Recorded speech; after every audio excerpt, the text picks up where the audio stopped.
quiz question. Which verse from the Bhagavad Gita inspired Prabhupada to go to America and preach, which is Guru ordered to preach English language? What verse? Maybe, I don't know the number, but that verse that says that who preached this knowledge to my devotees is very dear to me, and no one else is more dear to me than him. Ask the question, which, yeah, that's nice, but it's wrong. Maybe. Besides, he wasn't preaching to devotees. But this in fact I was. This is probably a little confusing to you, yeah, that's wrong. He was preaching to non-devotees, trying to make them devotees. That's his karuna. Ask the question, which verse from Bhagavad Gita, when Prabhupada read it, inspired him to go to preach to America, pursuing the order of Bhaktisiddhanta's Guru, who told him to preach in English? Maybe that, like, my devotees will never, like, die, and he wanted to... That's also a very nice answer. Chris. Nice, wrong answer. Okay. Mami Padavya. That's also very nice. Wrong answer. I'll give you a hint, it's from chapter 2. Neha Vikramanasasti Pratyavaya. Swalpam Abhyasta Dharmas. No. You can go through all the verses if you want. Because you know all chapters. I check, I look some, and I look at the book. How do you know? I have. What book do you have? Hari You have Sangeet Madan. What is yes? You're not going to find the answer there. You're lost. Okay, wait a second. To make it easier. Chapter 2, verse 41. व्यवसायत्मिका बुद्धि एकैः करुणानन्दः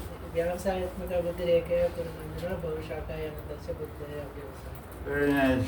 Gopal, give me a translation in your own words.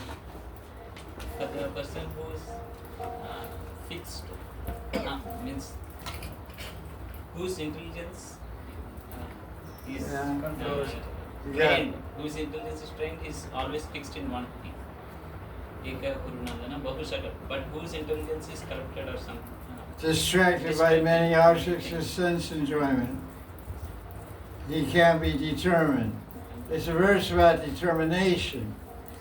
If your mind is controlled and fixed, and the mind can only be controlled and fixed how? Not the Sanskrit, English. This Trying mind to by speak practice, fancy, you know. by practice and Keep it simple, KSS, remember? by practice and vairagya. No. How do you control the mind? Fix your mind on Krishna. Krishna! Hari Krishna, you're wrong. That's how you control your mind the best way. I didn't ask for a Gita verse. Sorry. I said, what's the best way? This is the best way. Think of Krishna, chant Krishna's name, remember Krishna. Your mind is controlled at that point. So this verse says, if your mind is fixed on Krishna, you can be determined. But most people, their minds fixed on all kinds of objects and people, sense gratification, so they can't be determined. They're on today, off tomorrow, on today, off tomorrow. That's why even the neophyte devotees have a hard time being nishta and bhakti, because they're distracted by sense gratification due to prarabdha karma.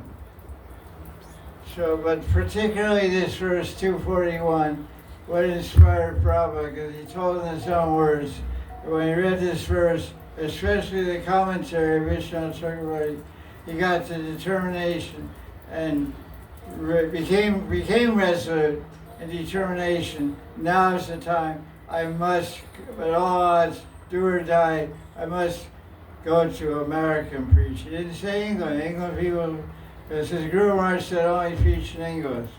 He didn't say go to America. That's an important point to know. So people ask, why did Prabhupada go to America instead of England? or Australia. There's many countries where people primarily speak English, especially England and Australia, Canada. They went to America. Why? Because Prabhupada told why. He said because America was the most powerful country in the world, and everybody was following America, which was true in 1960, 70, 80, 90, even now, probably. This is the unfortunate way it is. So let's look at this verse. Vishwanath Chakravarti commentary. He says, one whose intelligence is fixed on the order of one's guru regarding cultivation while cultivating bhakti bhajan, this person is a vyavasayatmika buddhi. His buddhi is fixed in his atma. His buddhi is fixed in his spiritual. He has equated, Vishwanath has equated attaining the grace of Guru with following spiritual practices that he's outlining. So the best way to attain perfection in sadhana bhakti or raganuga bhakti or vaidhi sadhana is to follow the order of the Guru. Simple. So that's what he says, because the verse about Atma Buddhi, fixing the intelligence and transcendence. Atma is the spiritual energy. Atma Paramatma means little God and big God. Little God is Atma, big God is Paramatma. So this verse says, Vyavasya Buddhi Ekaya Kurunanda. Ek Buddhi. Ek Buddhi means one intelligence. One intelligence, Ek Buddhi Ekaya Kurunandana. Oh, son of child of the Kuru dynasty, because that's Arjuna, Krishna teaching Arjuna, Kuru Nandana.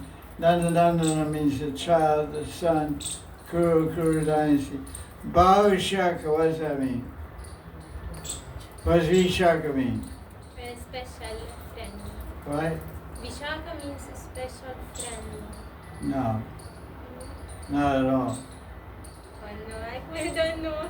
When you're speaking the Sanskrit translations in your Gutika, No. because she always speaks Sanskrit and she only makes up Sanskrit.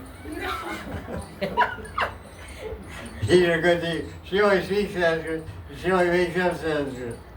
Because I don't know anything. Next comment. Shaka means branches. Branches. She's Branches. Tree branches are called shaka. Shaka means division. Shaka. Shaka means group. Vishaka just means special saki. It means she has no difference of opinion. She has the same bhav as Radharani, same idea. No branch, no Vishaka. V means without. It can mean without or it can mean special. It means minus, V means minus or special. Vishesh means special qualities. So Vishaka means she has no branch. There's one heart Radharani, one heart Vishaka. One Bhav Radharani, one Bhav Vishaka. One birthday Radharani, one birthday Vishaka. Radharani's born in noon. When's Vishaka born? No. Same. 15 minutes later. What day? Radhastami. No. Visakashtami. Vishaka. What month? Bhadra. Bhadra. Your hair good. That's good. Shukla Bhaksha, Krishna Bhaksha.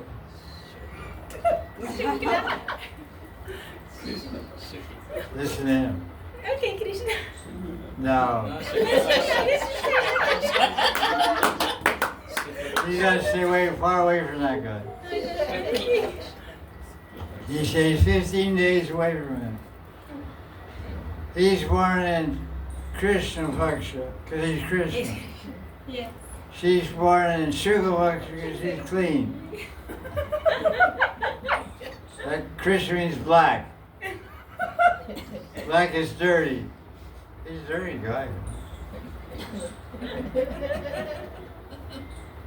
For the time he was born, he had his face in the mud.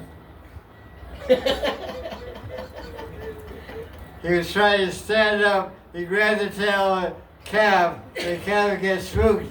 It's called swooped. And he started running, and Krishna could drag, the calf would drag Krishna through the mud of Gokul, and he got covered with cow dung and mud on his face. All the gopis laughed and clapped their hands. So, what can you say? He's more than Krishna. Where's my handkerchief? Okay, so, what verse is that? This,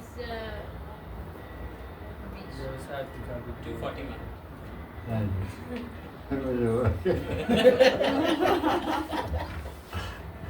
Good students. They don't do their homework, they cheat on their exams. I say, read these 5 chapters of first canon. Yeah, okay. They don't do it. They ask the question, look. Oh, verse 41. 241. Vishnath is a very interesting meaning of Vyavasavika mood here. Means unwavering intelligence. Intelligence fixed in transcendence. What is the meaning of having intelligence fixed in transcendence? Means intelligence is fixed on carrying out the order of the Guru. It's a great commentary. This is a verse that the foundation of ISKCON is founded on this verse. If Prabhupada didn't read this commentary, he wouldn't get this inspiration to go to America and preach. Intelligence fixed on the order of the Guru is considered the perfection of bhakti and vyavasavika bhakti.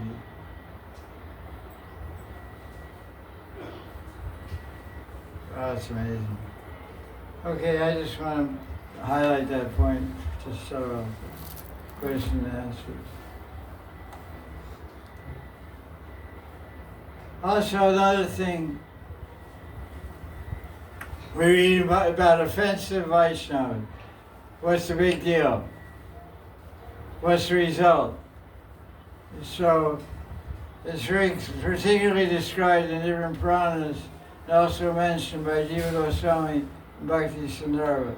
What happens when one makes Vaishnava right? For one thing, he starts losing his taste for Bhakti Bhajan, losing his taste for sadhana, and losing his enthusiasm to progress in Bhakti. In other words, he or she becomes attracted to Maya. So I met a devotee, it told me, they asked for me to get forgiveness for offenses. And I said, why are you asking this? Because they felt that they offended me.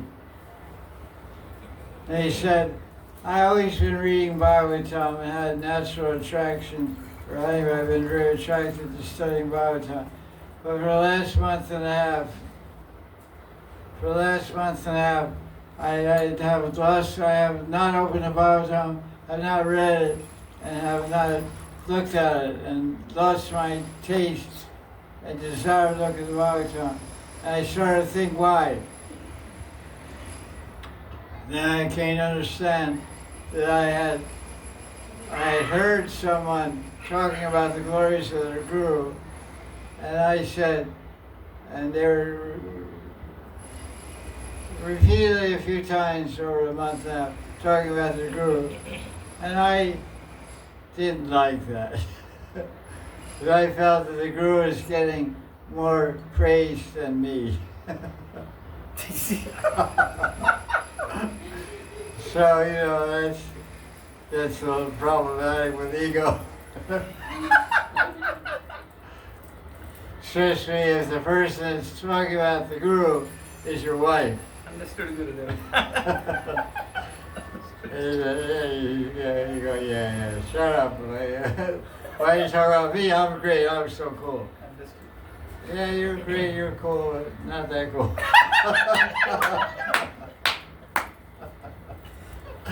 So, you know, that's the problem. Ego is the problem, as everyone knows. So this shows that Jiva Goswami describing in Sundarbans what happens as a negative result of Vaishnava Radha is true. It happens. You lose your taste for Bhakti Bhajan. So the person asked me, please forgive me for my offense, which I didn't accept or consider to be an offense. It's just, I said, it's not an offense. You know what that's called? That's called you psychology. It's called male ego, man. If you deny that, you're dead. You might as well get unmarried because, you know, a wife didn't want to marry a woman, she wanted to marry a man. So you're going to marry a man, you're going to get a male ego. Everything goes with it, which means pride. A whole lot of that. And controlling nature, and that's the wife she'll tell you all about it. But that's what makes a man. So I said, don't worry about it, it's okay, but try to avoid it. And start reading Bhagavatam again. Nityam Bhagavata Sevya. Bhagavatam is our life, our soul. As much as we breathe, that's how much we need. As much as we need oxygen to keep this body alive, we need the Bhagavatam to keep our soul alive. The soul, the Bhagavatam is oxygen for the soul. See it like that. You don't breathe, you don't get any oxygen for 2 minutes, you're dead. So we should feel, I don't get the Bhagavatam every day, I'm dead. It's Nityam Bhagavata Sevya. Bhagavatam, Nityam Bhagavatam is interpreted to mean daily hearing Bhagavatam. But Nitya means every second, every moment, eternally. So it goes on. You can read about the pastimes of Krishna, and they're in the spiritual world. And there's rishis and sages in the spiritual world. There are Munis in the spiritual world. Bhagari Munis in the spiritual world. Garga Munis in the spiritual world. What do you think they're doing? Think they're playing chess and watching the Russian Olympic chess match? They're going to Nandagram, they're going to Gokul, they're going around Brajmanda, speaking Hari Katha, just like they did in Sadhguru and Siddharup, they did the same thing. But what we're doing in Sadhguru, we'll do the same thing in Siddharup. In Sadhguru, we're meditating our Siddha at Manjri Srup, and we're serving Radharani. When we get to the spiritual world, we'll be in our Siddha serving Radharani. So these guys, that's their business. That's their seva, to talk all that stuff about Bhagavan. So when they go eastern in the spiritual world, they'll be hearing Hari Katha. They'll be hearing the Bhagavatam. Bhagavatam is eternal. He's describing Gopal Champa, what's going on in the spiritual world. In the spiritual world, Jiva Goswami presents the Radha Krishna are married, because there are many Vaishnava Sampradayas that advocate and believe and preach and write the Radha Krishna are actually married. And Gita Govinda kind of gives the idea that they got married also. So many books, many ancient books give the impression, give the conception that Radha and Krishna are married. The Radharani, she has one form is in Vrindavan, but in Vrindavan and Bhoma Lila, Prakat Lila, it appears that Radharani is not married to Krishna. Just that's to taste the Ras. But in spiritual world, she's actually married to Krishna. Many people and spiritualists preach this. And it's also true. There's also a place in the spiritual world of Vrindavan where Radha and Krishna are married. And that place is called Aishwarya Goloka Vrindavan. There's no Parakya Bhav in that portion of Vrindavan. It's Swakya Bhav, Radha and Krishna. So that's described in Gopal Champa by Jiva Goswami. So every night when they're there, there's two Brahmins, Gopal and Govinda, go up there and Madhukanta and Snigdhakanta. Madhukanta means honey throat. Like this guy, see why he laughs? It's like honey, right?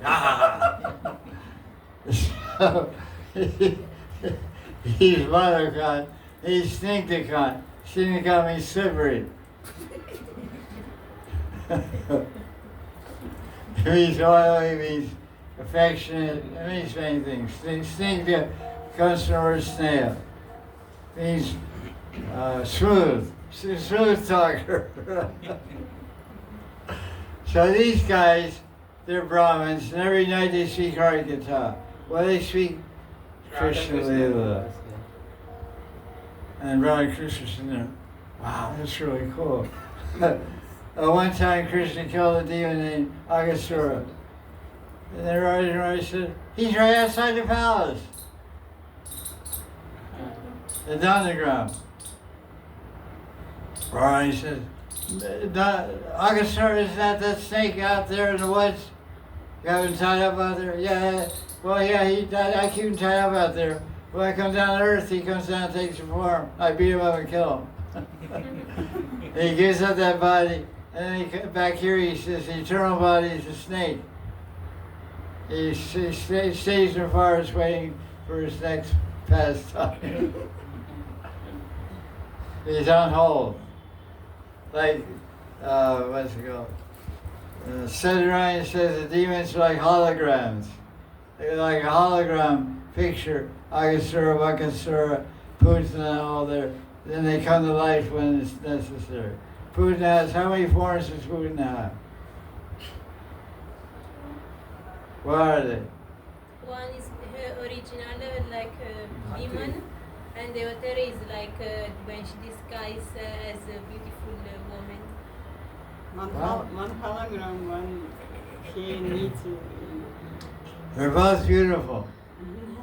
One's a beautiful demon, Rakshashi. Putana looks like a Swarga Devi. That's Putana. And then there's Datri Putana, Datri Putana, who's a nurse, and she's also a beautiful gopi. So these are two forms, not one ugly one. Putana's not ugly. You're ugly. Yes. My sister is beautiful. Yeah, I know that. I see it. Now it's your turn to see it. So Putin is a good-looking girl, but a bad idea. Murdering somebody is not a good idea. But she's nurse in Galok. She has two forms, like you have one. Hologram also is put in hologram. That's pretty, she's thinking, that's pretty cool. Hologram only comes like. The Putana form is in the hologram, so she needed to take a shape. Two forms. Two forms. The hologram and nurse. Putana slash hologram. And here original. That way from Here moving. Her Nitya Swarup is Dachi, a nurse of Krishna, assistant of Yashoda. Vatsalya Vaj, Sarati Vatsalya. In her Putana hologram, Putana Rakshashi form, her Sarati is Vivatsa Raj. Vivatsa, ghastly Raj, I would say. Vivatsa. It's a Gonarati. Gonarati can also be Sairati. Purana Raj. Sometimes the Gonaratis become Mukirati. When a Gonarati becomes a Mukirati, it's known as Sairati. What are the 7 Gonaratis?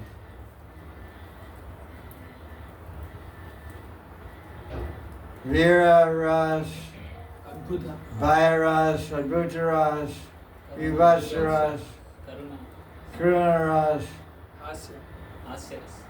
Hasya Ras. These guys are really big on that. Me too.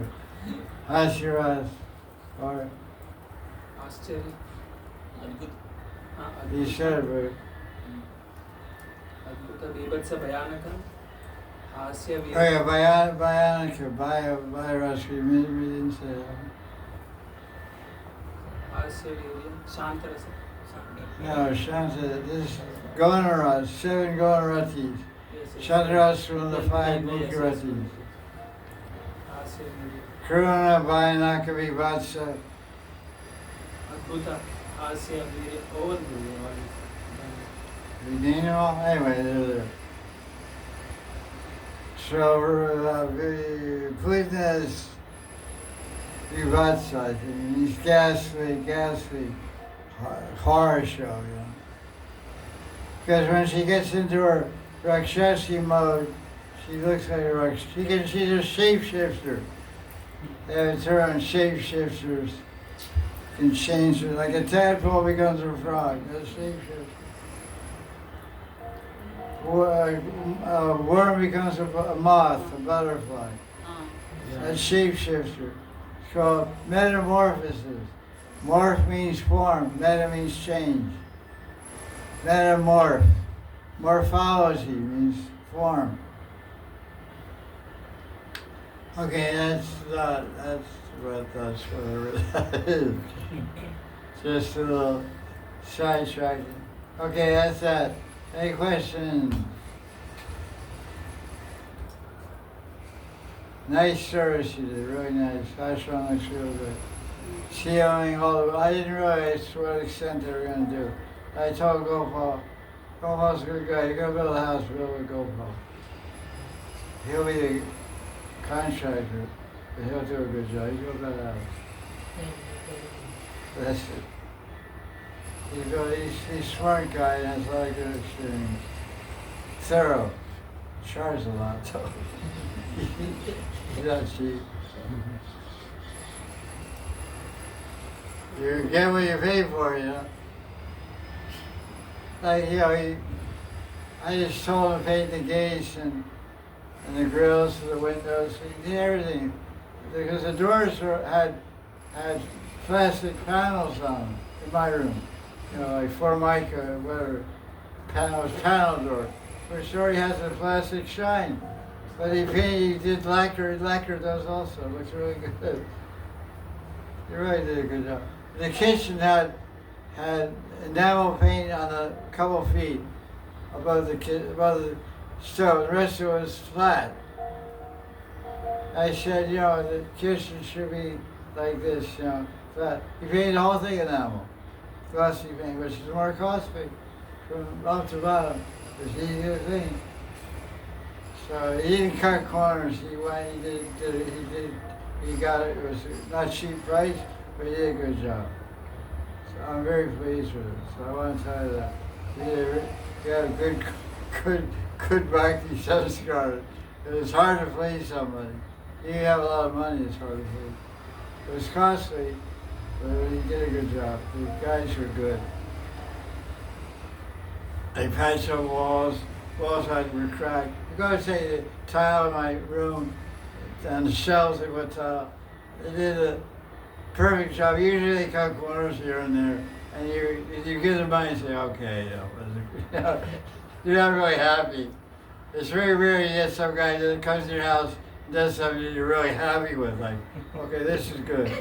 Clean, everything was clean. Yeah, basically, not exactly, but No, yeah. didn't make much of a mess. Not It was pretty good. It wasn't like American standard, but it's not American. So, you know, is it for India? It's like amazing.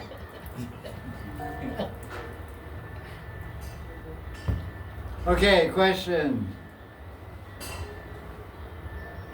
He's done some services because he's making money, and you know, he spends, and everything he's done is he's like on a winning streak, you know, going to Las Vegas and winning every day, you know.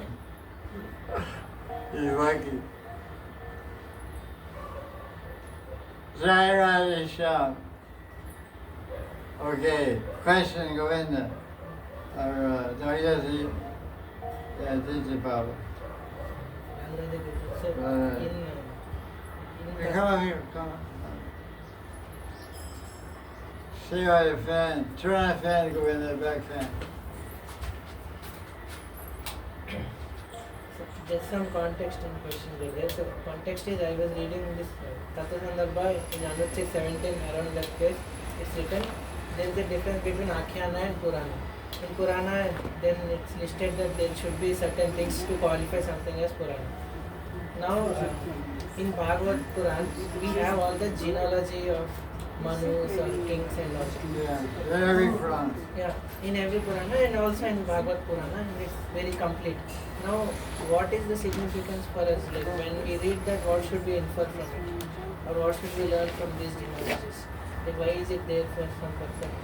Someone who wants to practice bhakti, what should they infer from it? Nice question. He's asking, the gentleman is asking a question about the Bhagavad Puran, which all Gaudiya Vaisnavas read with the purpose of attaining prema, because all the sadhana that we perform is the goal is to attain Krishna prema and to realize our spiritual body and to go to the spiritual world and eternally serve Radha and Krishna and Vrindavan.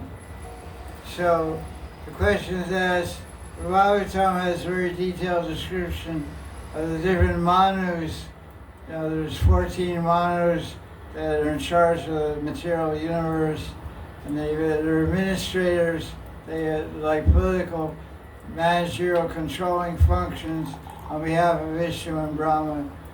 So he's asking a question, what is the value of the description of the manus have for a bhakta? And he answered the question in partly himself. He said, I understand for a book, for a Vedic book to call a Purana, when you say this is a Purana and this is Samhita and this is Upanishad, why is this called a Purana and this is called an Itihas and this is called a Samhita and this is called an Upanishad? Because each of these titles, terms, has a definition. So for any book to be called a Purana, it has to describe 10 subjects. One is the avatars of Bhagavan, Das Avatar. You read, there's Vishnu Puran, there's Skanda Puran, Padma Puran, there's 18 major Puranas, and they all have the same subject. They talk about the manus, talk about the avatars, they talk about cosmology, they talk about the four yugas, Treta Yuga. They talk about, so this is subject matter. They talk about the dynasty of the sun god, Suryavamsh, the dynasty of the moon god, Chandravamsh. So Suryavamsh means Ramachandra and Prithu and so many kings, and all the kings in Suryavamsh are described in the Purana. All the kings in Chandravamsh are described in the Purana. All Krishna's lineage, father, grandfather, etc., Ramachandra, Vashishtha and Garga and all the different. So every Purana has all these subjects. So why is it described, so much of it's described in Bhagavad Puran, Srimad Bhagavatam? Firstly, as you answered yourself, it has to be there because of the Puran. But why do we, but when we say the Bhagavatam, we should understand that Sukadeva Goswami, Vyasadeva entered Samadhi when he wrote the Srimad Bhagavatam. He wrote all the Bhagavatam, he wrote all the Puranas in his regular state of consciousness. And he wrote the Bhagavatam in a regular state of consciousness. When he was done, he was not happy with the Bhagavatam. He was not happy with it. And Narada Muni came and said, why are you not happy? He said, I don't know. I wrote Skanda Puran, Jaya Jaya Sri Radhe. I wrote Skanda Puran, I wrote so many Puranas, and I was okay with that. But when I wrote the Bhagavad Puran first time, I'm not happy. So Narada Muni pointed out to him, he said, listen, Vyasadeva, his disciple Vyasadeva, he said, you're not happy after writing the Bhagavatam. You wrote 18 Puranas, Skanda Puran, Vishnu Puran, Padma Puran, Bhagavad Puran, Srimad Bhagavatam. But you're not happy. Why? Because you didn't bring out the ras of the Brajvasis, the Sakya ras, the Vatsaya ras, the Madhurya ras of Radharani, and Yashoda, and the Subal, and Arjuna, and Sri Ram. So write it again. So now under the order and instruction of Narada Muni, Vyasadeva enters Samadhi. He meditated and entered Samadhi. And it says in the commentary, he wrote the Srimad Bhagavatam the second time in Samadhi Bhashya. Bhashya means language, like Braj Bhashya, Hindi Bhashya, Bangla Bhashya. Bhashya means language, words, etc. So Samadhi Bhashya, he was in Samadhi. He saw the Leela, he saw Rasa Leela. Rasa Leela is described in Vishnu Puran very briefly, not many verses. But in Bhagavad Puran, there's 5 chapters. Those 5 chapters are called the Pancha Pran of the Bhagavatam. Pancha Pran means the 5 life airs, the whole Bhagavatam are the 5 chapters of Rasa Leela. 10th canto, chapter 29 through 33. It's very special. So though in the second writing and final writing of Bhagavatam, written in Samadhi Bhashya, Vyasadeva wrote about the love and the prema and exchange of love of the Vrishvasis. So taking this point, now the whole Bhagavatam is meant to teach Vaishnava. Why do we say the Bhagavatam? Not to really ostensibly learn about avatars, or learn about structure of the universe, or learn about the Suryavans, or the Chandravans, the family of Ramchandra, the family of Krishna, or learn about the avatars, or the Manus. But the whole purpose of Bhagavatam is to learn about love. That's it. Bhakti, Bhav, and Prem. So all the Bhagavatam is all about loving exchanges between kings and queens, and kings and their subjects, and rishis and their shishya, and Bhagavan and his devotees, and demons and Krishna. It's all about love. Different types of love. Like when Krishna kills demons, that's love. He kills them because he loves them. That's showing his karuna, his compassion, because he liberates them. Somebody gives Bhagavad Surya, somebody gives Brahma Surya, somebody immerses in his body, somebody immerses in his expulsion, somebody gives Siddhanta. He killed the demon Putana. He made her a nurse. He gave her Siddhanta as a gopi, like Brother Yashoda. Some immersion is called Bhagavad Surya, immersed in the body. And some is called Brahma Surya, immersed in the Brahma Jyoti, Brahman. So this is called Karuna Ras. It's a form of love, compassionate love.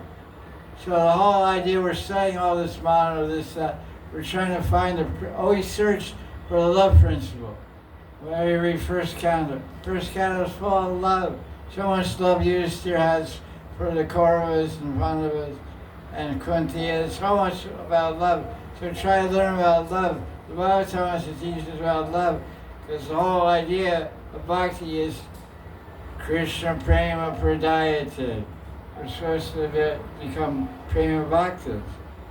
So what does that mean? It means everything we're touching, everything we're reading about, everything we're chanting, everything we're worshiping is an embodiment, representation of love.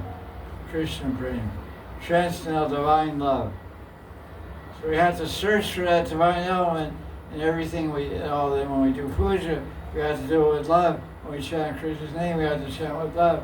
When we serve Vaishnavas, we have to serve them with love. When we go on frickin, we have to go on frickin with loving eyes, loving heart, not fault-finding eyes. Fault-finding eyes are envious eyes. Oh, it's so dirty. Oh, the founders are so greedy. That's not loving eyes. It's all Leela. When you're in Vrindavan, you should switch your programs, you know. You have 2 terabytes. 1 terabyte for outside Vrindavan, 1 terabyte for in Vrindavan. When you come to Vrindavan, put in a new terabyte. It's called Leela terabyte.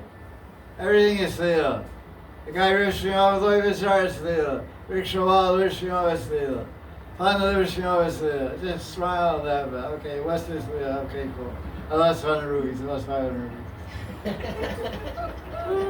You don't get a fist fight. I see people have fist fights in rickshaws and shops like Loivazar and in Pandas. I laugh it off. I said, oh, come on, man, get in the groove. Get in the Leela program, man. I've been here for 37 years, haven't left. Because I'm in Leela program. External Leela, that's a really wild one. Internal Leela meditation, which is a little hard to access, what I'm trying. It's not so wild. It's wild also, but not so wild. It's lovingly wild.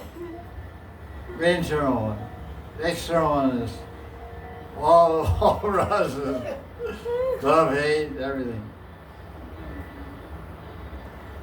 So, Vrindavan is Leela Bhumi. The sign says, welcome to Krishna Leela Bhumi. But if people come here and are Maya, they're not Leela. Bring your envy, bring your fault finding, bring your judgment, bring your measuring stick. This is Maya. That's all Maya tools. It doesn't work over here.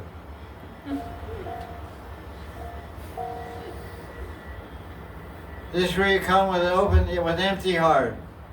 Come with an empty heart and an open mind. You're here to receive, not to give. You have nothing to give here but money.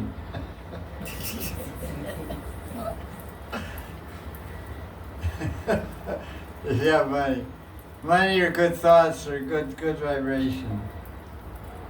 Come here as a beggar, not as a judge. I'm a big man. I came from Delhi. We have nice trees in Delhi. We have sweet water. All we have is bobble trees here, man. Everywhere is a thorn tree. I'm from Delhi. We have bakul trees and neem trees and parijat trees. We have shambak trees. We have sweet water. Here all the water is hard, karapani. Hard, can't drink it. It's bitter. And all the people talk rough language. In Delhi, everybody speaks so sweet. Hello. Good morning. How are you? Everybody speaks so softly. We can hear everybody, kakare, gaga. Kakare, kya. Everybody speaks so rough and like they're in a fist fight. Everybody's having a fight over here. It's Leela. Go with the flow, go with the flow. You don't come here to adjust. You come here to get adjusted.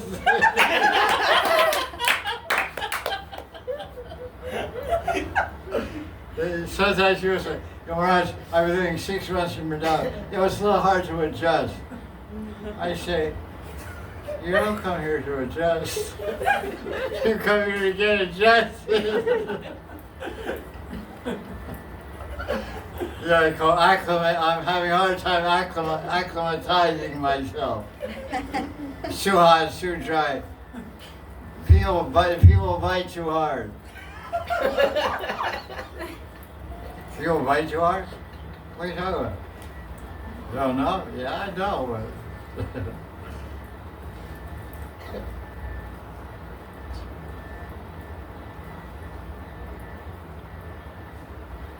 no. They should have a sign at the Delhi airport. Welcome to India. Welcome to Bharat. Entrance requirements. 1. Leave your common sense home. 2. You gotta have a great sense of humor. 3. Expect the unexpected. 4. Don't have any expectations.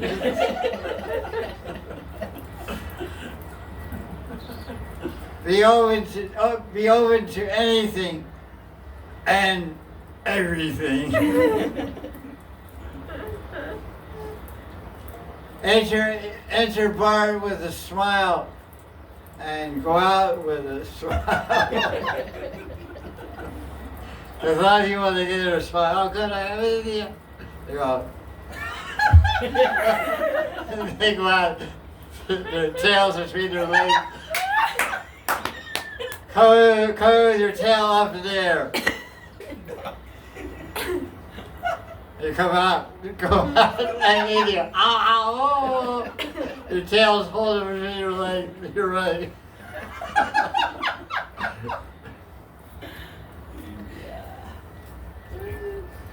Like when you come to India, the guy says, airport to Vrindavan, 5,000 rupees. And then he said, that's all my house. Okay. Then you go back and he says, how much does it go back? He says, 10,000 rupees. I said, it's double. So you want to go back or not? Yeah, I'll pay. Oh, it's okay. I'll pay you 10. No, you want to go back or not? No, don't take me. See, when you come in, you're fighting about paying 5,000 rupees. The guy charges you 10, take you back to the airport to go home. You won't just say, okay, I have to go, man. Send money. I remember the first time I came to India was 1977. The only kind of taxi I had was an ambassador. And the top speed ambassador was 60 kilometers an hour. With the same gas, I'd only go 50.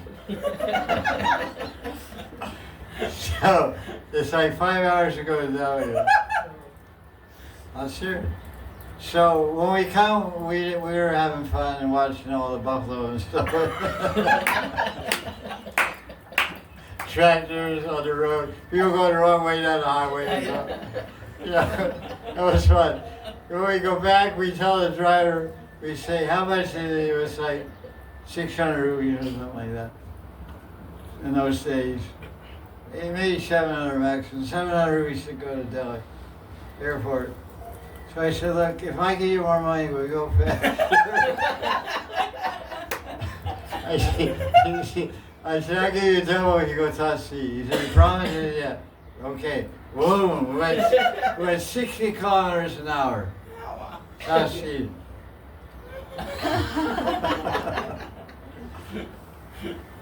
There's no Yamuna Expressway and all that stuff. Yamuna Expressway, you know what it's called? Raj. No, it's called Mukti Marg. Yes, Marg means road, Mukti means liberation. Because 1 out of 5 people gets on the road, gets in an accident, gets liberated.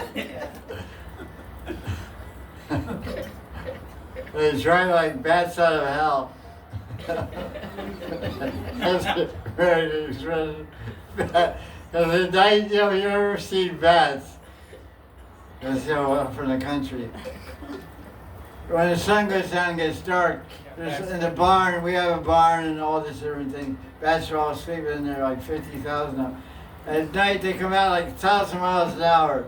They come out about, it looks like Formula One race car, the Madan's racetrack or something, You go so much. So that expression, he's going as bat out of hell. A bat out of hell, like really going fast. It costs to stop you on the road and go speeding when you're a kid, Kids always drive fast. Yeah. That's being a kid. Say, man, you're trying like a bat. Because, or you say, where's the fire? You say you're like a fireman goes to a fire, I said, the fire is my girlfriend's waiting for me. That's a little off the wall. Okay, that's it. I don't know what that question was. Figure out the answer. If it applies, stick it on. If it doesn't, throw it away. Okay, question. Did I know you? Have I met you before?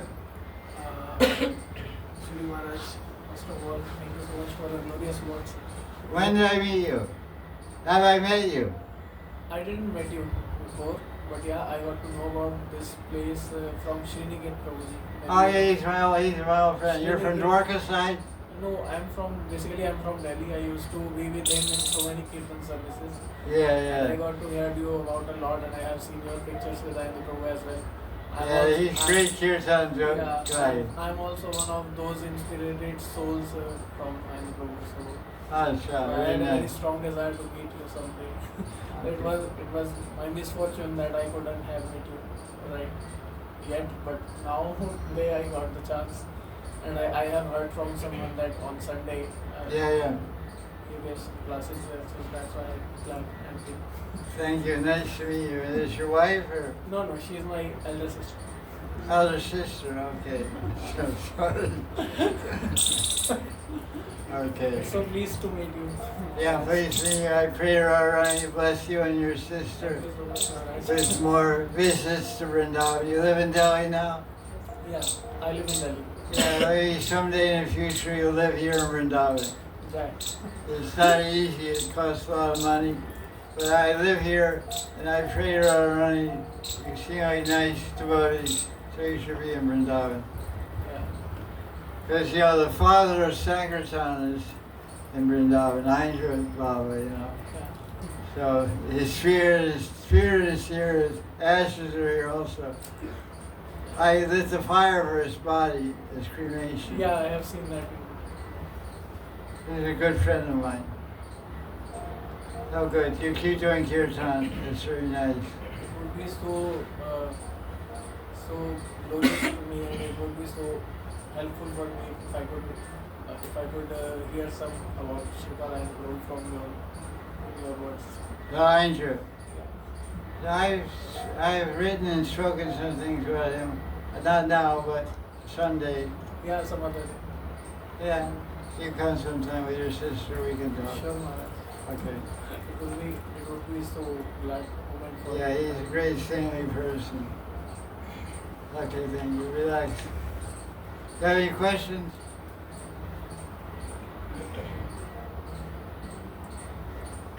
You're married? No. Good luck. Because you're a handsome guy and your sister's pretty, so you guys are going to get married. That's understood. It's only a matter of time. It's okay, it's no problem. He's a married person. He's on the edge. He's flying, but he doesn't know where he's landing. He's flying, he's on the edge, he's buried. I don't know about my situation. Yeah. It's all good. Any way you go, it's good. There's no one way. Okay, question. Italian question. Yes, we have online question. Go ahead and just check out the net thing. You have to. Okay, you go ahead. I was just gonna say you have to go. You don't have to wait around. If you're busy, you can go without no problem. Yeah, we can wait for 5 to 10 minutes. Yeah, you do as you like, no problem. For how long this? It goes till 5 o'clock. so there's no question. Maximum 5 o'clock, but if there's no questions, I end by 4:30. Starts every Sunday at 3, but there's no questions. I don't sit here looking at everybody. Usually it goes at least 1 hour, 3 to 4. Maharaj, can we meet you after 4:30 or something like that? Oh, not today, not on Sunday, some other day. Okay. Sure. You send me an email, Mahanidhi Swami. They write it down, send it to him. Send my email address to him. And you send me email when you're coming sometime, I can make an appointment. Sure, ma'am. But in Kartik starts on Thursday, next Thursday. Yeah. I give a class every day at 3 o'clock. Then a class at Hari Katha. Okay. I'm in frequent Radha Kunda. Okay. So 3 to 5 I'll be busy. Every day?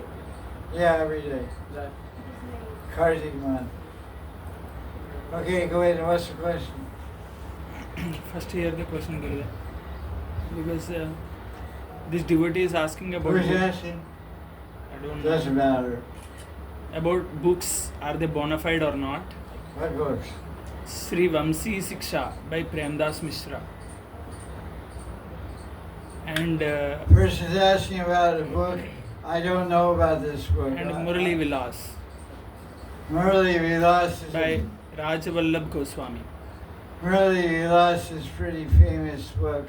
I never read it, and I haven't heard my guru talk about it, so I can't make any comment on this.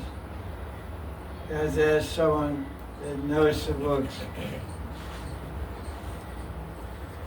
Generally, any book that's written by a devotee person, you can get some value. But generally, Gaudiya Vaishnavas try to read the traditional books written by good 6 Goswamis, translated by good devotees.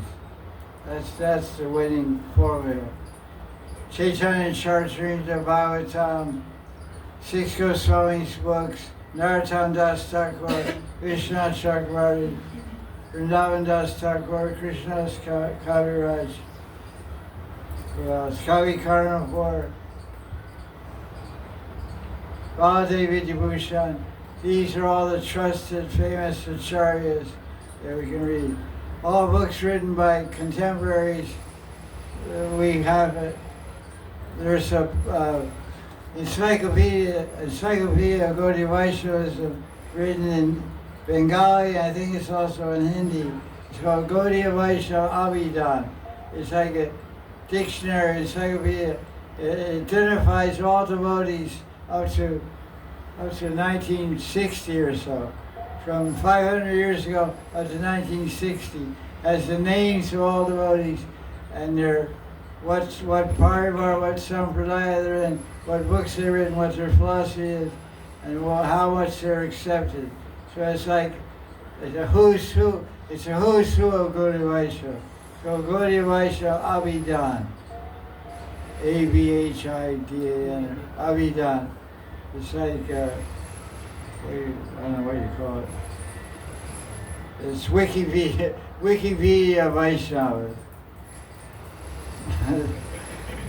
And it's written by Hari Das Babaji. He was a famous scholar. Everyone, Bhakti Siddhanta is described there, Bhakti Thakur. So it's pretty complete. That's all Babaji's. So you mentioned about some Mr. Mishra wrote some book. And so you can look up these books in this book, this encyclopedia, Gaudiya Vaishnava encyclopedia. I can't make any comment. Any other question?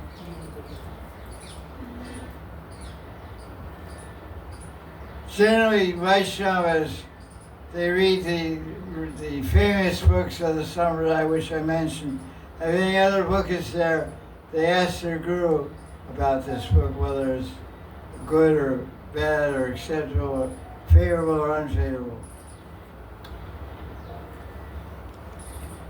Just like, for example, there's a book by Nityananda Das, who was a disciple of Janata Mata. It's called Prem Vilas. And Bhakti Siddhanta Saraswati said he accepted this book as bona fide from chapter 1 to 20 or 1 to 18 or something. And then the rest of the book he didn't agree with some of the ideas and points in the book. So some books are like that. So in the Gaudiya Math, unfortunately, they usually say the whole book is no good. But the actual quote by Bhakti Siddhanta, the book is okay up to chapter 18 or 20. But even today, most people in Gaudiya Math, they say Prem Vilas is not bona fide. But it's not true. It's actually a very good book, has very interesting points. Because in that book, in chapter 6, which is part of the bona fide part, Nityananda Das describes how Gopal Bhatta Goswami gave Siddha Pranali to Srinivasacharya. Srinivasacharya wrote a famous song. What's it called? Sat Goswami Astakam. Krishna Kirtana Gada Notana Purnana, which Prabhupada sang and recorded, and it's in the songbook also. ISKCON songbook. So, what's bona fide and what's not bona fide, it's best to ask your guru. And then because There's a prayer by Narottam Das Thakur called Guru Vandanam. What's the key verse there? Describing the Guru in relation with the disciple. चक्षुदान दिलो जय जन्म जन्म प्रभु से Guru Mukha. पद्मावाक्य चित्ते Korea What does that mean? Whatever Guru says, Guru Mukha Padmavakya Chite Te Kori Aikya. Sometime. I thought it was some sannyasi. You are a sannyasi. See how? Under the fan of school, you know. Jaya Jaya. Jaya Dhanyavad. Jaya Sri Radhe. So, what was I saying? Guru Mukha Yeah. So the question was asked about different books. Somebody mentioned Murli Vilas and some book by Mr. Mishra. And I said, I'm not familiar with those books. It's best to ask your guru whether those books are favorable for Bhakti Vajan or unfavorable. But then I made a point that do we follow the Guru Vandanam by Narottam Das Thakur? It's the rule of thumb. He says, Guru Mukha Padmavakya Chite Te Kuriyaikya. That my chitta becomes ek, should be ek chitta. My chitta, my subconscious mind, which is called chitta, should be one with the words of the Guru. Guru Mukha Padma. Padma means lotus, Mukha means mouth. So what the nectar, the amritam that comes, the Hari Katha that comes from the mouth of the Guru, that should be one with my mind. So that's why I say ask your Guru. Because I asked my Guru about a book called Anangamanjari Samputika. And he told me, he says it has a lot of wrong philosophy in there, wrong tattva. Although it's a very popular book with some members of the Nityananda Paribhar. But there's some siddhanta in there, according to my Guru, who's a Pandit. So maybe your Guru tells you to read it. I offer my respect and say, okay, read it. But my Guru said not to, so I don't. That's why I always say, repeat again, spiritual life is completely subjective. The absolute truth is objective. It's one. The absolute truth is Advaya Gyan. Vedanti Tattvavidas Yatatyam Advayam Brahmati Paramatmati Bhagavanati Shabdite. This is Srimad Bhagavatam, first canto. Chapter 2. Chapter 2 somewhere. So it says, the absolute truth is Bhagavan, the absolute truth is Raman, the absolute truth is Paramatma, this is Advaya Tattva. So that means that the absolute truth is subjective. You're a subject, you're a one individual. You see absolute truth is Raman. It is, it's true, that's your reality. That's your subjective reality. The absolute truth, spiritual reality. For you it's Raman, not for me. I'm a different subject. For me it's Bhagavan. Bhagavan Ram, Bhagavan Vishnu, Bhagavan Krishna, Bhagavan Nrsinga. So that's a very important statement. I first heard this statement from Bhakti Rakshak Sridhar Goswami. He says he has a book called Subjective Evolution, and he explained. I heard from his mouth directly in 1989. 1989 in Navadvip, in Koladvip in Navadvip. I heard directly from the mouth of Sridhar Swami. He said absolute truth is subjective. There's one absolute truth for you, one absolute truth for you. They say, wait a minute, I thought it was absolute. It's absolute for you. The whole argument stopped then. The absolute truth is one. The absolute truth is two. You're both right. So Maharaj preached what he preached. Achintya. Bheda, Abheda. Bhed, abhed. Achintya means, achintya, what does achintya mean? It means this. It's one, it's two. It's one, it's different. It's bhed, it's abhed.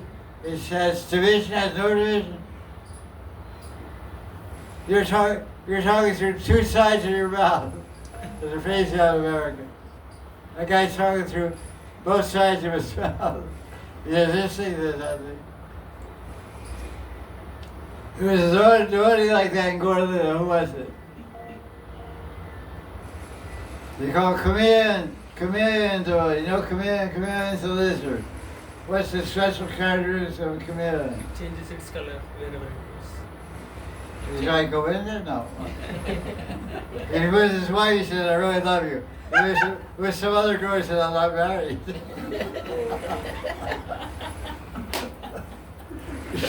Changes color. It's a lizard changes color. So what's the devotee of my famous party shot of Chaitanya Mahaprabhu? When he's with the weight of bodies, he would say, yeah, it's a good philosophy. Mukunda. Mukunda. The Chaitanya Bhagavat. Mukunda Das. So some devotees went to Lord Chaitanya, they went to Gauranga, and they squealed on Mukunda. Squeal means that they said, Mahaprabhu, you know that Mukunda, when he's with the Advaita bodies on the other side of the river, he chums up with them. He says, yeah, that's this one. The Advaita body. They say, you're a good guy, we're going to take some prasad. Okay, there you go. And then he comes on this side of the river. He says, that's this two. Abba Paramatma, Jiva and Bhagavan, Radha and Krishna. No. Really? Okay, listen. This is very bad. Why did you do that? Now you tell Mukunda that he's not going to get my mercy for 10 million births. So then that devotee squealed on Mukunda. But Mukunda said, Mukunda, you're in big trouble. I told Mahaprabhu that you preach wait about on this side of the river, on this side of the river you preach, pray to Dwait, you know. It's one, us is dualistic, you say it's non-dualistic. And Lord Chaitanya is very angry. Oh, what did he say? He said, tell Mukunda, you're not going to get my mercy for 10 million years. 10 million births. And Mukunda started dancing. Okay, great, only 10 million. Only 10 million, great. I'll get Mahaprabhu's mercy after 10 million births.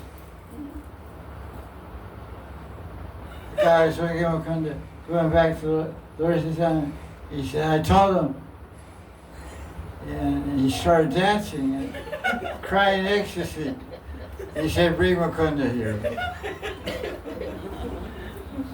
So that's when he went across the river. He found Mukunda with the Advaita bodies. Put him on a boat, brought him across the other side of the river. And he went to meet Lord Chaitanya. Lord Chaitanya embraced him and said, just stay with me. Don't go to the other side of the river. So when a devotee, when a disciple goes to the other side of the river, which is Maya, Bhava Sagar, the Guru sends somebody across, then come over here and bring over to the other side. It's called Parkar. Parkar. Parkar is Bengali, means to go across. Once in 1962, Prabhupada was in his rooms in Sevakunj, Radha Damodar. An old friend of his came to Radha Damodar temple. This old friend he knew in 1938 when he was in Allahabad. Srila Prabhupada was in Allahabad as a married person, opened a factory there, a chemical store. It's called Day's Chemicals. His name was Abhay Day. And he met this professor at that time, 1938. And then he went here and there in different places. Actually, he met this professor in 1970. Prabhupada started ISKCON and came back and stayed at his rooms at Radha Damodar. So from 1938 to 1970, he hadn't seen this professor. So when the professor saw him in Radha Temple, he didn't recognize him. He said, because probably when he last saw him, he was rehearsing with a mustache. Mustache. He was married.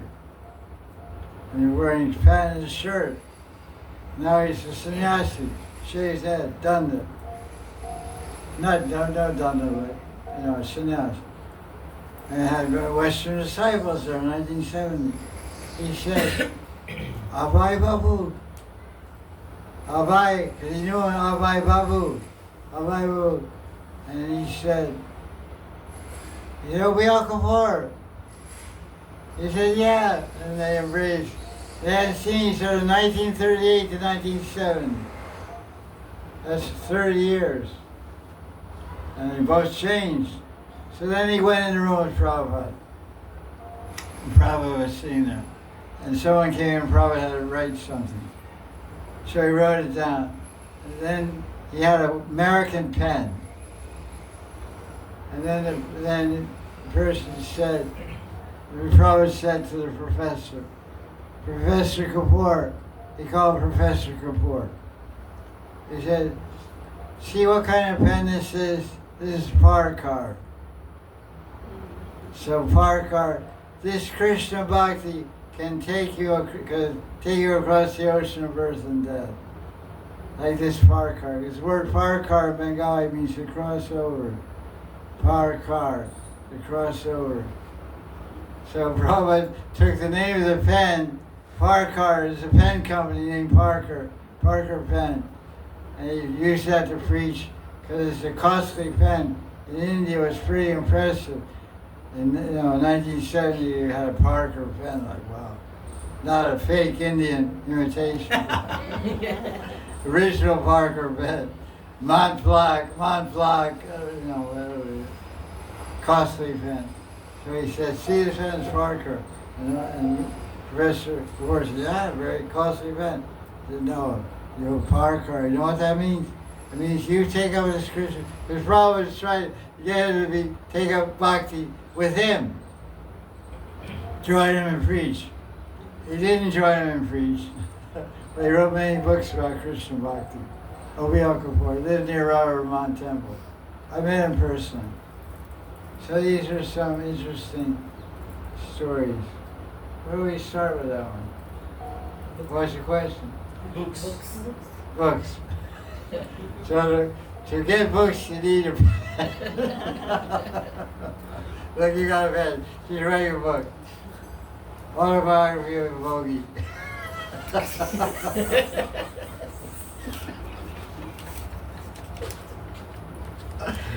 Sanjay, you look good. You look really good. All these years you survived. I came early to give a release time. That's right, put my tilak on. So, two people have come with me, they are waiting for me. Okay. I took chance to bless me. Yeah, bless you. You're already blessed. Bless me. How's your brother? Brother is in Delhi now. So I have come with my son and my wife. They are nearby Radha. Okay. So after a long time, Yeah, I'm happy to see you. Really happy to see bless you. me so that I can chant with Are heart. you living in Vrindavan or in Delhi? I am Delhi. You're working still? No, I have my own business. Acha. Very good. So bless me. Develop the taste of chanting You're a great devotee. I know you are. and to serve my Guru. It's true. It's not necessary, but okay, I give you my blessing. Many times I try to meet you, but all the time gate was closed. Yes. Many times. Because I'm a dangerous tiger. I'm a dangerous tiger, so they lock me in here. The sugar comes here and feeds me. Like lion tamer, feeds you and he goes out. Because he doesn't stay more than 5 minutes, I may eat him. So he feeds me and goes out the gate, locks the gate. Okay. It only comes once in 24 hours. The gate's only open for 1 hour every day. Because I'm a dangerous tiger. So he gets you at my feeding time. Next time I will come again and I will try to come this time. Come and feed time.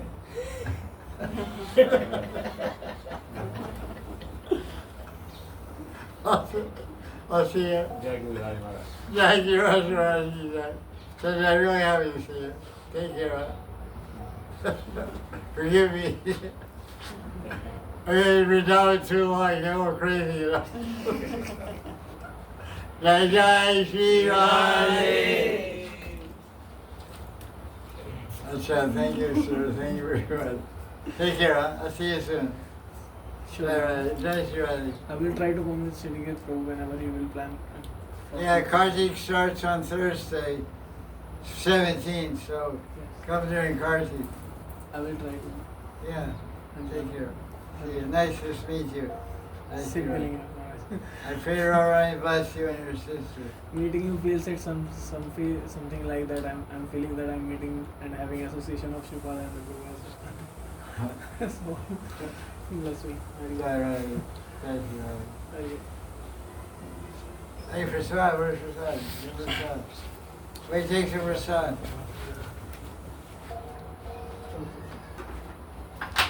You came on a motorcycle. Your motorcycle. Scooty outside. You guys together. You came together on a scooty. Yeah. That's Delhi. wild. No. We hired scooty in Vrindavan. Oh. Yeah. Oh, just run around Vrindavan. Yeah. Nice. You have a helmet? Yeah. It's inside. Okay, that's good. Hare Krishna. Hare Krishna. That's really good, that's wild.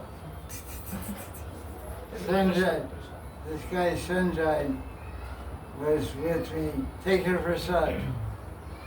Sanjay was with me in 1996. He used to come every weekend with his family. I wasn't here, I was in Vrindavan. He made me go many yatras, and his brother got initiated. And I don't know if then he finally got initiated also. Nice family. I went to their house, did a program in Delhi. Really nice.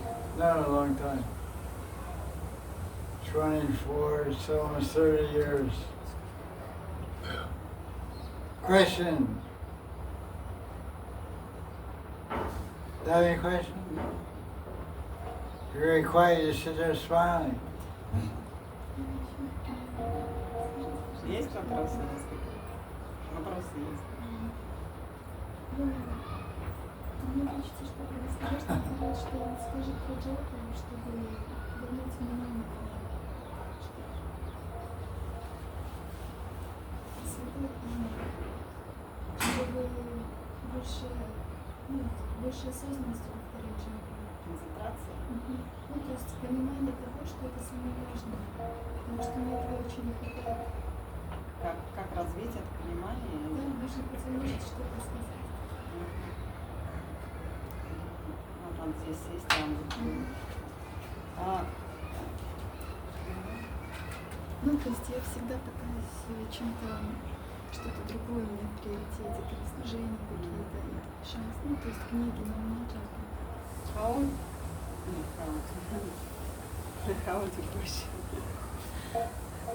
How to develop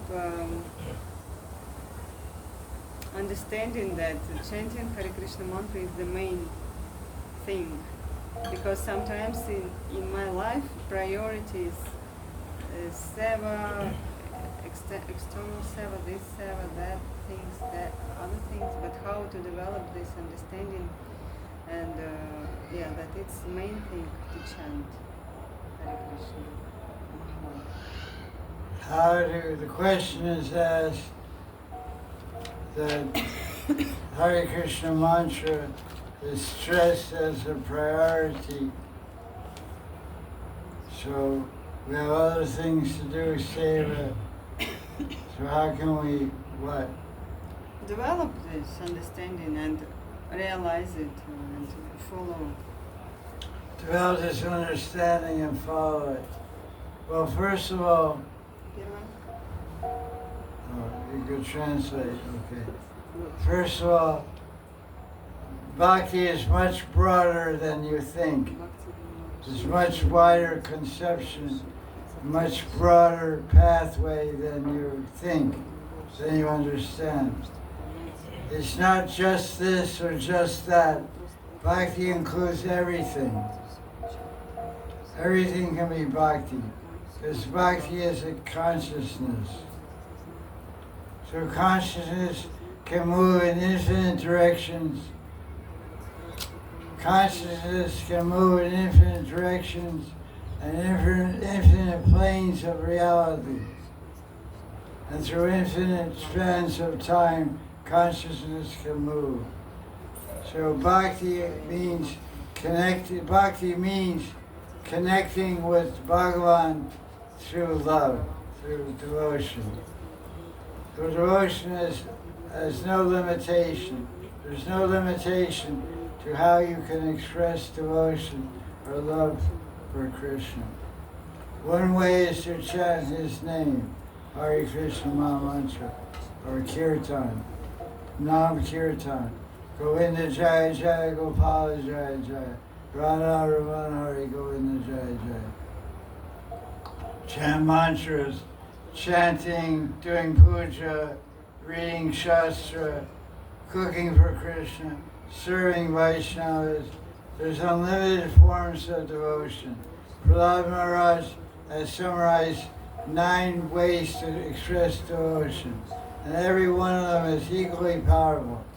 Chanting is just as powerful as puja, and reading everything is transcendently powerful, because everything is charged with Krishna's Shakti. So I don't accept your idea that the main thing is chanting Hare Krishna. The main thing is remembering Krishna. There's a verse. What is that verse from? I don't even know. Smartavya Saratam Vishnu Vismartavya. Yeah, Smartavya Saratam Vishnu. There's a Padma Puran verse that says, Sarva Nisheda. Yeah, of all the rules and all the regulations, all the rules and regulations of Shastra or Scripture, the main rule and regulation is to always remember Krishna and never forget him. In the 8th chapter of Gita, verse number 6, Krishna says, Yam yam vapi sran bhavam jaja danta kaleram tam tam ayati konta sadat bhava bhavita. He said, always think of me, and especially at the time of death, if you always think of me, remember me, you'll come to me. The main thing is to think of Krishna, remember Krishna. And there are certain ways to do that. Chanting Hare Krishna is one way to remember Krishna. Doing puja is one way to remember Krishna. Reading about Krishna is one way to remember Krishna. Speaking classes, Hari Katha, is one way to remember Krishna. Singing bhajan, singing kirtan is one way to remember Krishna. Going on parikrama of holy places, of Govardhan, Vrindavan, Barsana, is one way to remember Krishna. Serving Guru and serving Vaishnavas is one way to remember Krishna. So any way you remember Krishna, you can attain prema and perfection in Bhakti Bhajan. Bhakti Bhajan has infinite ways of expression, because Bhakti Bhajan means the way of worship, the worshiping method of love. So love can be expressed. You can express love mentally, physically, verbally, softly, any which way you can express love. You may never chant any rounds at all. You may just do Vaishnava Seva and attain love for Krishna and go to Krishna. It's not that one thing is better than another thing. The Chaitanya Charitamrita, who is it? Lord Chaitanya asked Ramananda Roy, what's the best form of sadhana? And Madhya chapter 8. Yes, Sarva Shrestha Madhya Shrestha. He said the best form of sadhana is to always remember the lotus feet of Radha Krishna. Always remember and meditate on the lotus feet of Radha Krishna, the best form of sadhana. What is that verse? Sarva sadhana shrestha. Very important verse. By the way, it's hard to read. I haven't been studying my verse, so I'm a little rusty. All my verse books are full of dust. I have a lot of verse books with special verses I memorize. I review them all the time.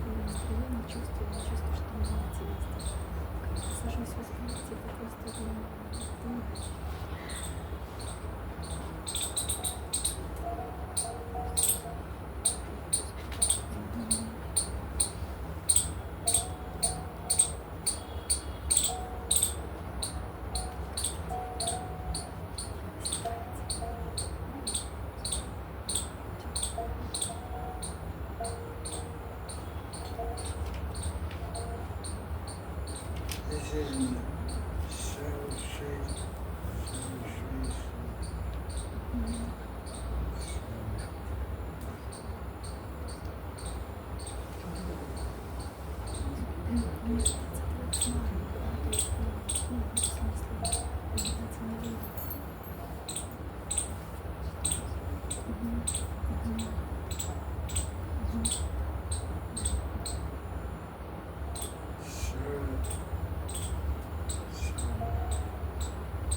Not finding it.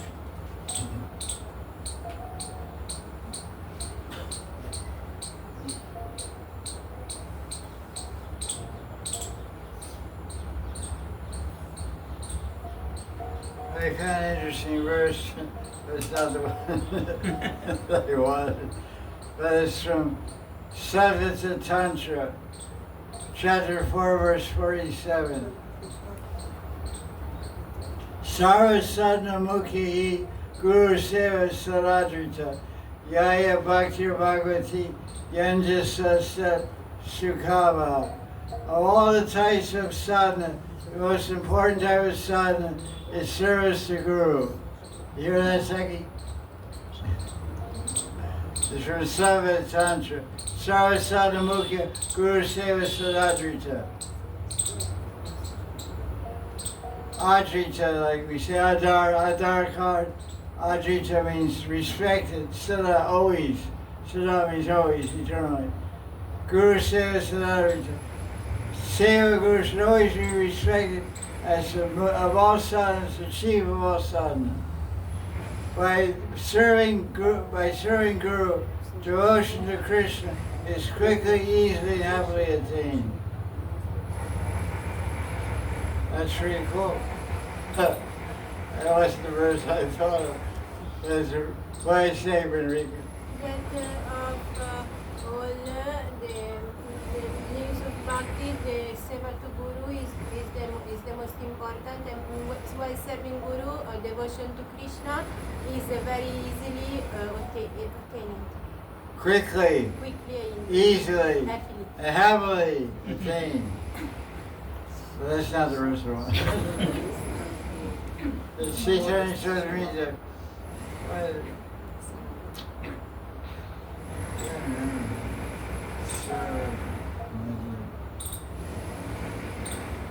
I used to know it, I can't remember now.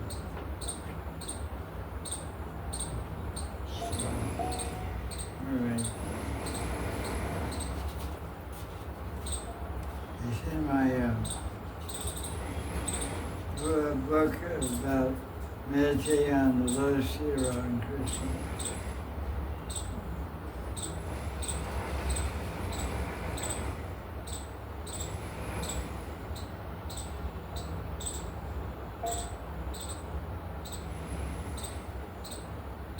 Okay, that's all. Good night.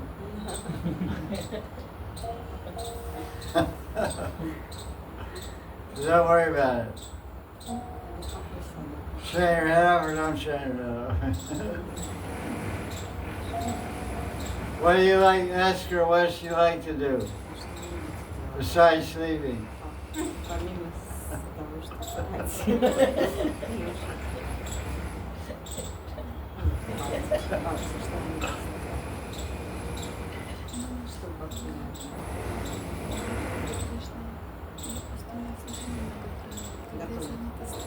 What do you like to do?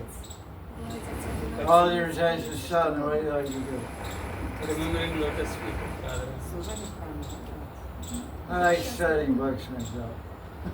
I like reading Christian books. If I can't do that, then I study with it. But just morning time, I just try to do. That's good. Next is I study. Next is studying only. Yeah, okay. That's basically one. What's she say? She likes to do any seva in the temple, cook for Krishna or doing any like. You're a temple rat.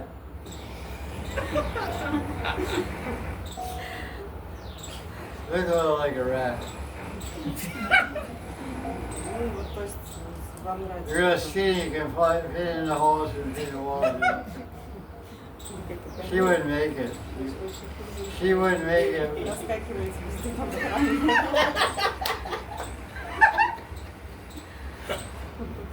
Look at that bird.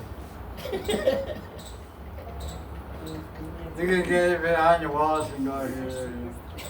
She gets stuck.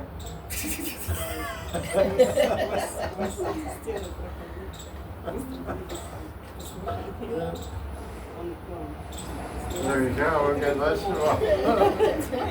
Lunch program canceled. I'll be coming down the street, I'll be showing up your house tomorrow. Hey, Roddy. Welcome. I got cut off my lunch program. What happened? I insulted the cook. Big mistake. Big mistake. What time is it? 4:44. Okay, thank you. Any question? Any other question? Any Gopal question?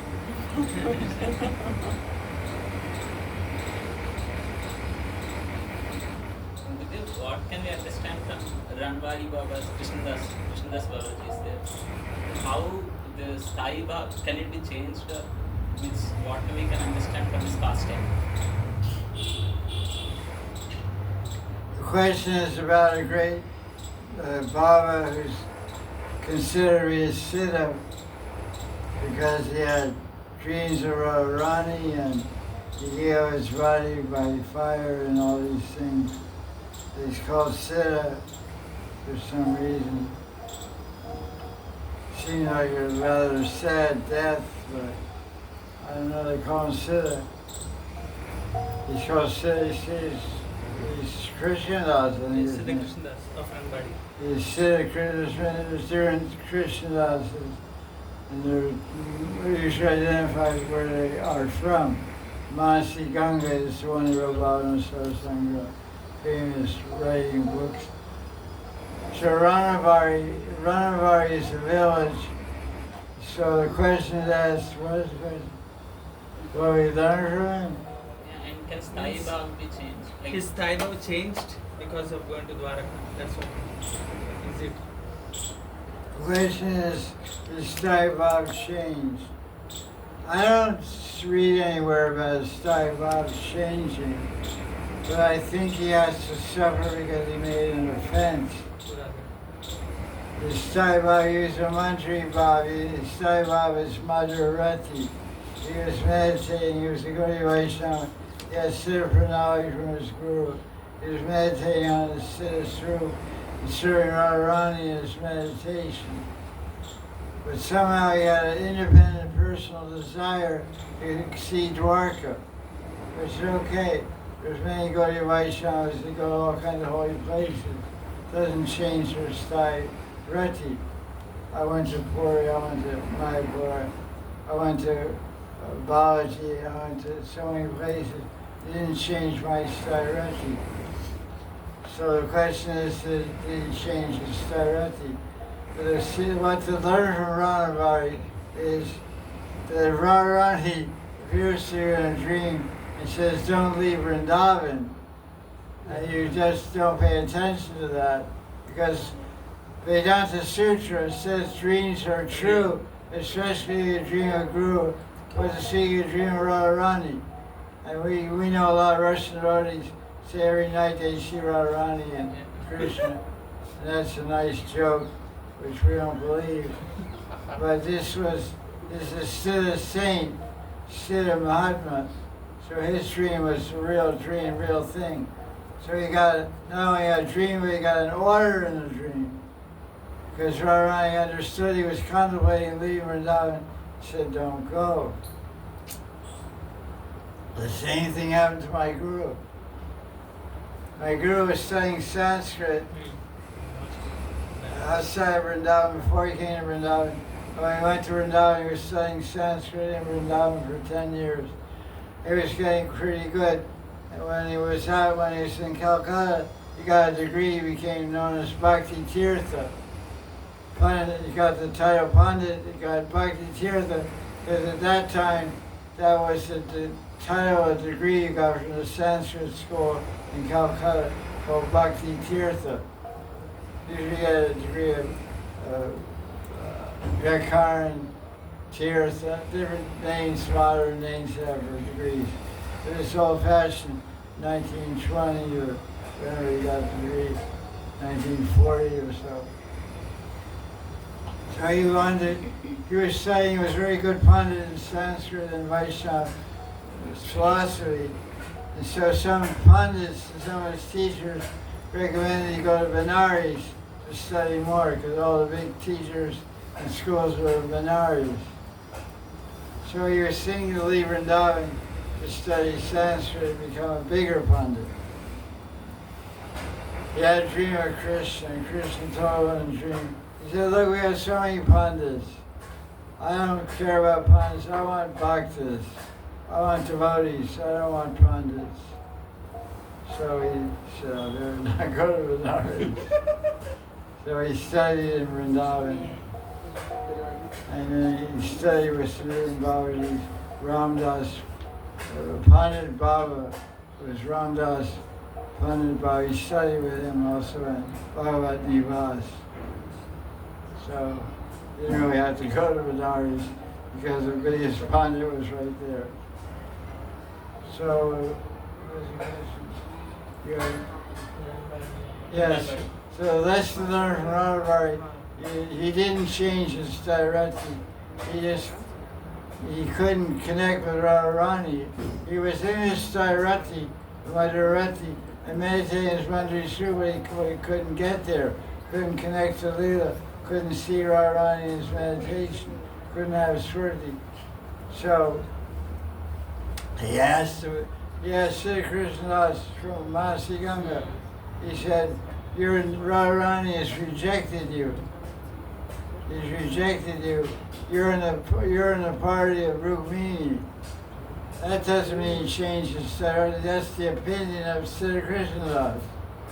That's not the idea that was said by Brahmabari Baba. Because if that was true, then why he burned himself up? He was okay. I'm in Shakya Bhav. I haven't changed my Stairati anyway. As a Manjari, Stairati is Madhurati, and being a servant of Rukmini can also be Madhurati or Dasarati. To be Madhurati, Shakya Bhav, and Dasarati mood, like a Manjari. The maidservant and Dasya, the queen, instead of Dasya Radharani. There's nowhere told he changed his Stairati. Because his burning up shows that he was attached to his Stairati and attached to being a Manjari, and didn't want to accept what Sri Krishna has told him, that now you're Rukmini's party. He said, I don't want that, I'll rather die and die. Because if that was true, if he accepted what Sri Krishna said, you're now in the party of Rukmini, he went back his bag and moved to Dwarka, where he came from. He already had an entrance fee, paid his entrance fee. He had a tattoo of Shankar Chakra. So you have an entrance fee now. Go in the temple, no problem. So, okay, I'm in Rukmini's party, okay, bye Vrindavan. Why do bhajan here? It's more Anakuli to bhajan Dwarka. Bay Dwarka or Dwarka. They didn't do that. He said, hell no, man. I'm staying right here in Vrindavan, in Barsana, neighborhood of Barsana, Anabari, Radha Kunda, Barsana. Burn himself up. So obviously next flight, he got back into the bhajan of Parkiya Bhav, Madhurati, Sairati. That's a proof of his Sairati, he's so attached to his Sairati as a mantra. He burned up his body by Yogagni, by the fire of yoga. That's yours, and this con phrase, fired up.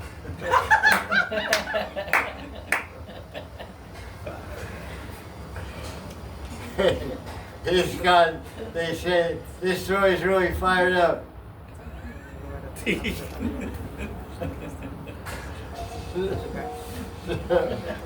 Radhamani Baba is the Adi fired up. Adi Agni Bhakta or whatever. Fired up Bhakta.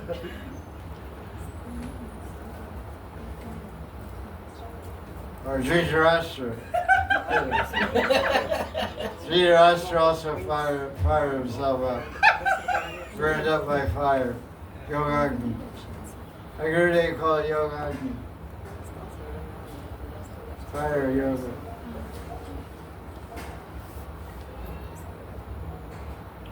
Any more questions? Any questions? Risky questions?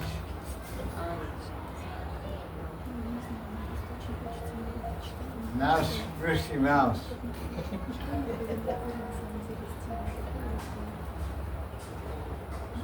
Skinny mouse, fat mouse.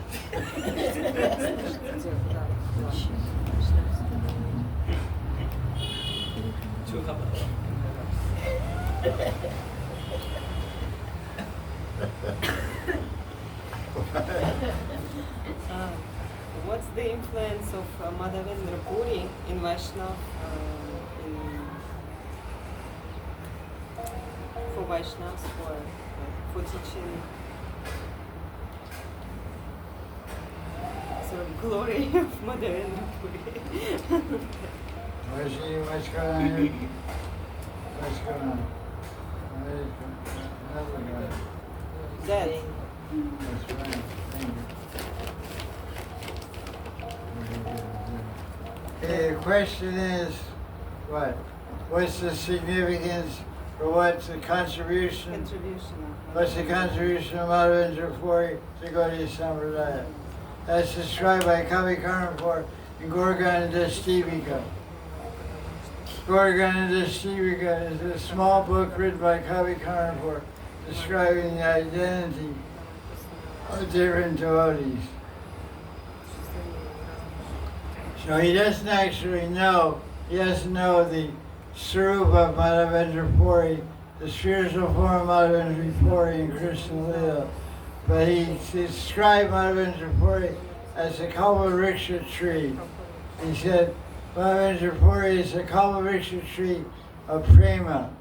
And from that Kalpavriksha tree, a fruit was produced from the tree, and the fruit is Chaitanya Mahaprabhu.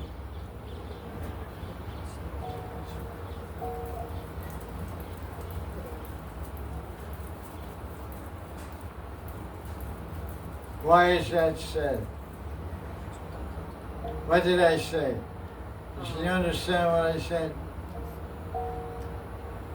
Kavi Karnapur wrote in a book called Gorganda Stivika that Madhavendra Puri is a Kalpavriksha tree of Krishna Prem, and the fruit of that tree means the fruit. The fruit of that tree is Chaitanya Mahaprabhu. Why did Kavi Karnapur say that? Because Madhavendra Puri is the guru of whom? That's true. That's true. Madhavendra Puri is whose guru?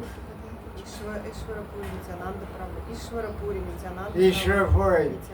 No, wait, the answer is right. Ishwarapuri is the disciple of Madhavendra Puri. Who is the disciple of Ishwarapuri?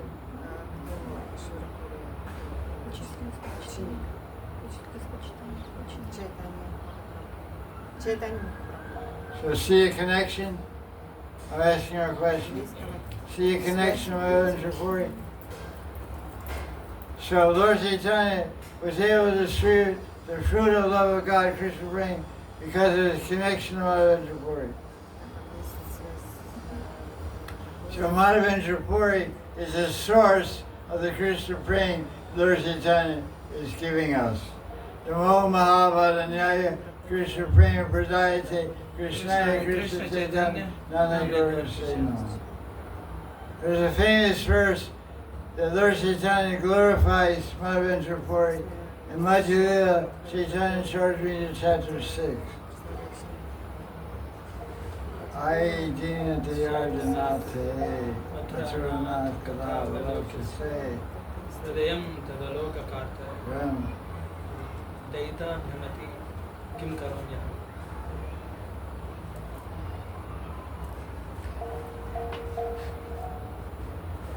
You want to know the glories of Madhavendra Puri? Lord Chaitanya personally describes the glories of Madhavendra Puri in Chaitanya Charitamrita in Madhya chapter 6. It's called The Glories of Madhavendra Puri or something like that. Lord Chaitanya went to Ramuna. Ramuna is a village. Ramuna is a village in Jagannath, in Orissa.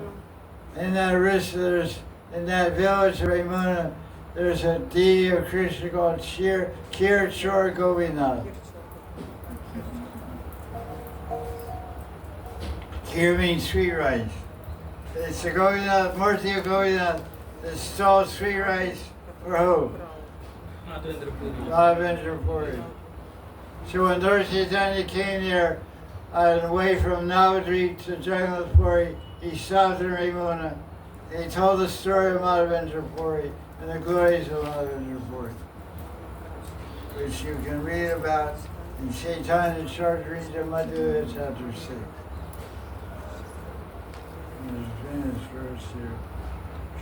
Madhavendra Puri Path Samadhi is also there. Yeah, that's done. Thank you.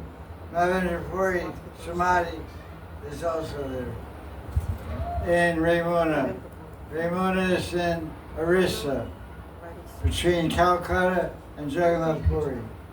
More closer to Jagannath Puri. At that time, when Lord Chaitanya was glorifying Madhavendra Puri, he recited a verse that Madhavendra Puri spoke at the time of death. Oh, excuse me, in Madhya chapter 4, not chapter 6.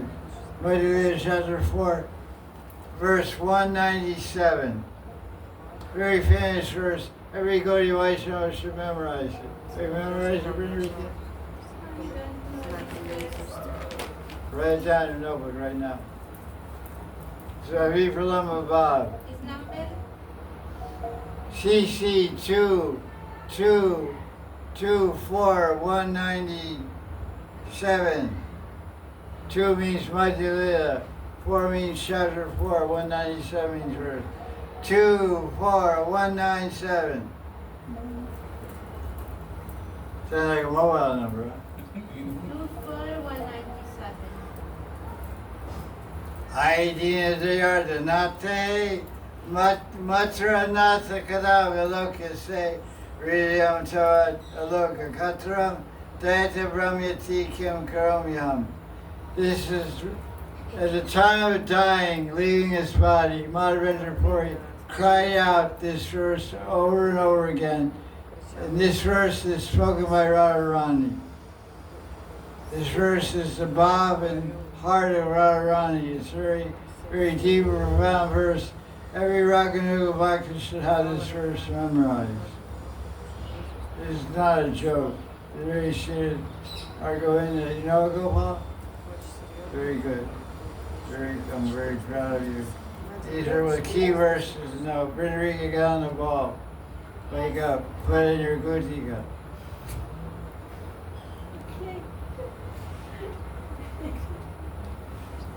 This is Radharani's verse, man. Yes, yes. Radharani's crying, "Oh Krishna, you've gone to Mathura. You used to be my lover. Now you're with the Mathura Ramanis. You've forgotten us. My heart is breaking apart. When, oh, you're my beloved, when will I see you again?" It's full of agony of separation. It really breaks the heart if you have any heart to break. If you have any heart, you'll cry when you read this verse.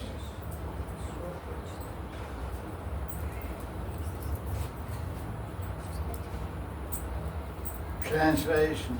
The Radharani said,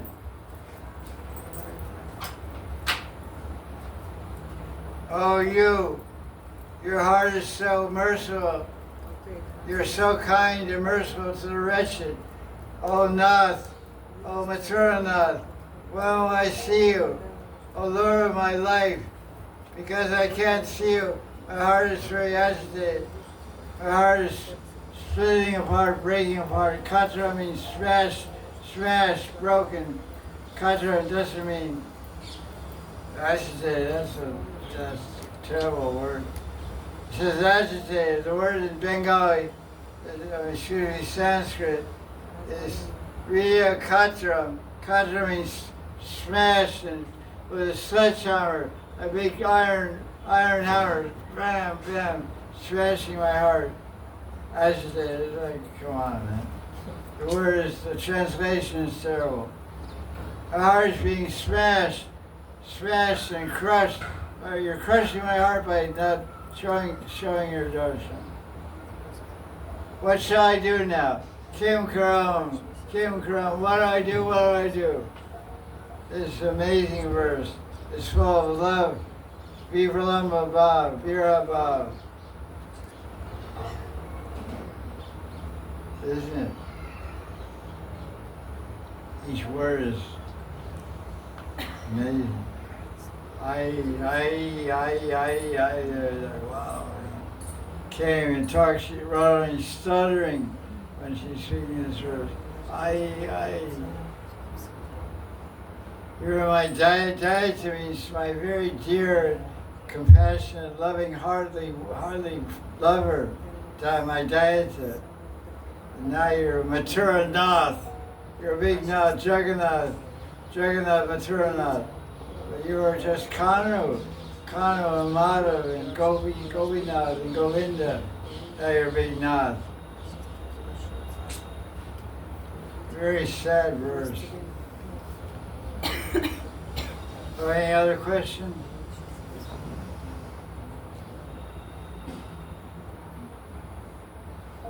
No more question? No more next question? Jaya Jaya Sri Radhe. Jai Gurudev.